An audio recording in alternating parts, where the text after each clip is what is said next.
Buenas tardes.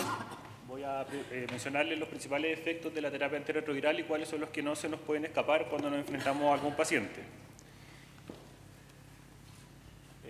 Como concepto que me gustaría que se fijara en primer lugar es que toda reacción adversa al medicamento no solamente las reacciones alérgicas, también se considera cualquier efecto perjudicial que uno no busca cuando le indica un medicamento a un paciente según la definición de la OMS y se clasifican en predecibles o impredecibles, siendo el primer grupo las predecibles, las más frecuentes, cerca del 80%, van a depender de la dosis, tienen una incidencia más alta, pero en general una mortalidad baja, y el tratamiento básicamente es solo el ajuste de la dosis, a diferencia de las reacciones tipo B o impredecibles que van a depender mucho de la idiosincrasia del paciente, van a ser de menor frecuencia, pero con el riesgo de que pudieran tener una mortalidad o un riesgo o una severidad más elevada, y en este caso el tratamiento es la suspensión de la droga.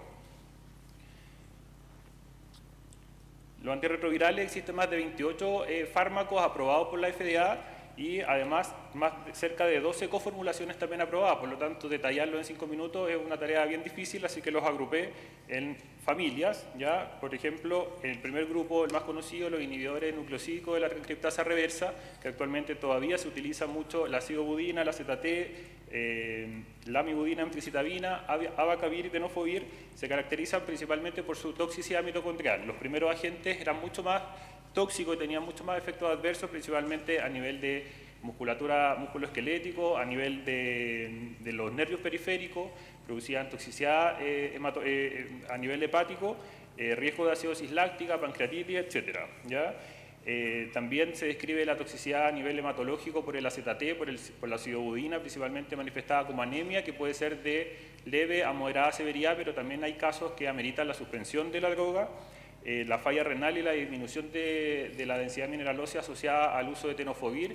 La mayoría de estas reacciones son pesquisables a mediano o largo plazo. Sin embargo, el síndrome de hipersensibilidad inducido por abacavir es una reacción que se presenta rápidamente con el inicio y que lo voy a detallar con más detalle porque esa reacción no se puede escapar cuando nos enfrentemos a un paciente.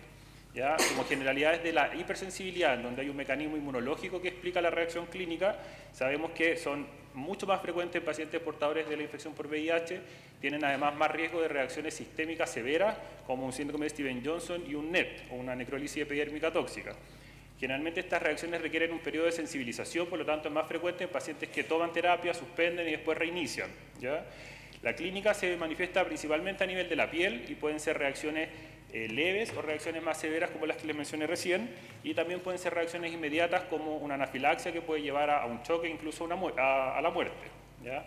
Las reacciones inmediatas son aquellas que se presentan antes de 2 horas, se manifiestan en la piel como urticaria, angioedema, pero también con compromiso sistémico como broncoconstricción, compromiso cardiorrespiratorio y hipotensión y muerte. ¿Ya? Entonces, en un paciente que presenta una reacción rápidamente tras el consumo de un fármaco, siempre hay que descartar que haya compromiso extracutáneo, principalmente a nivel de mucosa, cardiorrespiratorio, digestivo, que tengan difonía o tos seca, que nos puede estar hablando que el paciente está haciendo un edema a nivel de la vía respiratoria alta con riesgo de asfixia, el prurito generalizado de inicio súbito y principalmente localizado a nivel de palma, de planta, de axila, de cuero cabelludo retroauricular, que son signos de alarma que uno tiene que estar pendiente y preguntar dirigidamente que pudieran significar un riesgo de progresión de esta reacción sistémica.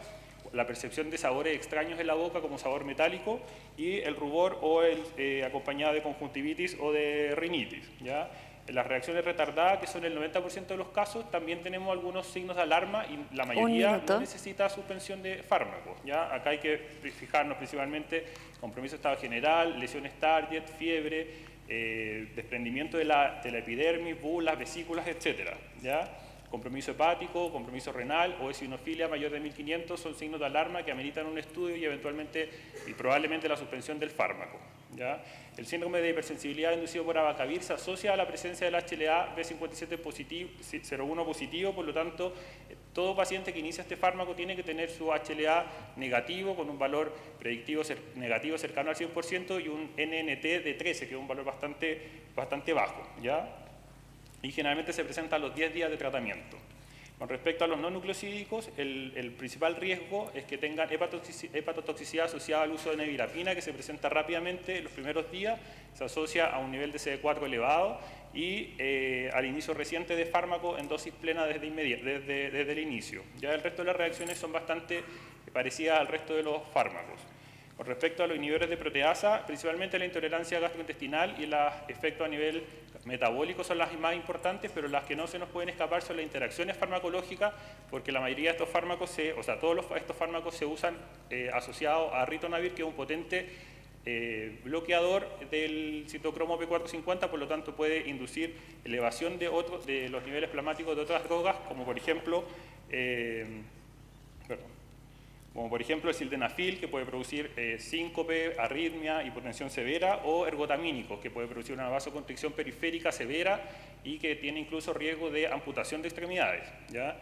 Con respecto al otro grupo, que es un grupo relativamente reciente, los inhibidores de integrasa, la principal alteración son alteraciones neuropsiquiátricas de mucho menor frecuencia y mucho menor severidad que lo que se ve con el Favirenz.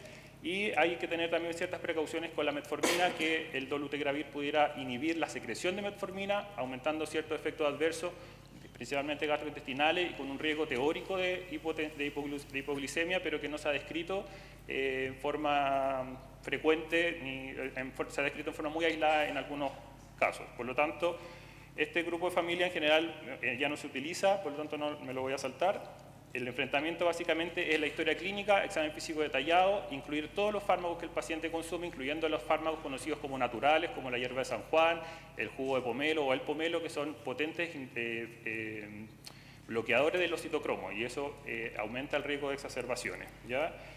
Distinguir reacciones alérgicas y considerar la suspensión del fármaco cuando corresponda. Muchas gracias.